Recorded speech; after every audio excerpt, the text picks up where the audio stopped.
பாமகவும் போய் சேர்ற அலையன்ஸ் எல்லாம் பல நேரங்களில் தோல்வியை சந்திச்சுட்டே வர்றதுனால பெரிய ஒரு சிக்கலான ஒரு நெருக்கடியான சூழலில் பாமக இப்போ தவிச்சிட்டு இருக்கு. அது இல்லாமல் கட்சிக்குள்ளேயே தந்தை மகனுக்கு இடையிலான மோதல் இதெல்லாம் வந்து கட்சியை மேலும் பலவீனப்படுத்துகிற வகையில் இருக்குது அப்படிங்கிற மாதிரியான விமர்சனங்கள்லாம் முன்வைக்கப்பட்டே வந்துச்சு.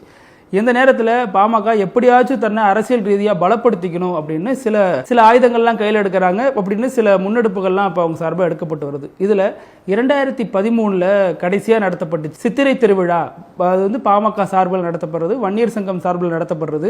இதில் பல லட்சம் இளைஞர்கள் ஒன்று கூடுவாங்க. இது வந்து பாமகவுக்கு பெரிய அளவில் ஒரு சப்போர்ட்டான ஒரு திருவிழாவாக பார்க்கப்படும். இதில் வந்து டெல்டாவிலிருந்து கொங்கு பகுதியிலேருந்து வருவாங்க. எப்படி வட தமிழகத்திலிருந்து இளைஞர்கள் அதிக அளவு திரளுவாங்களோ அதே மாதிரி இந்த பகுதிகளிலேருந்து வருவாங்க.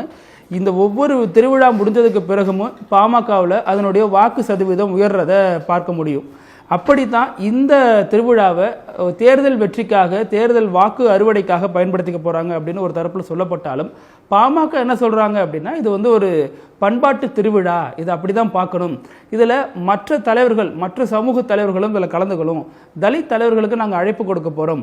இதில் எல்லாரும் ஒருங்கிணைந்து செய்யணும், எங்களுக்கு யாரும் எதிரி கிடையாதுன்னு புதுசாக ஸ்டேட்மெண்ட்லாம் நிறைய கொடுத்துருக்காங்க. அதுவும் இல்லாமல் போலீஸே தடுத்தாலும் இந்த விழா நடந்தே தீரும் அப்படின்னு வன்னியர் சங்க தலைவராக இருக்கக்கூடிய அருள்மொழியெல்லாம் தொடர்ந்து பேசிட்டு வர்றதை பார்க்க முடியுது.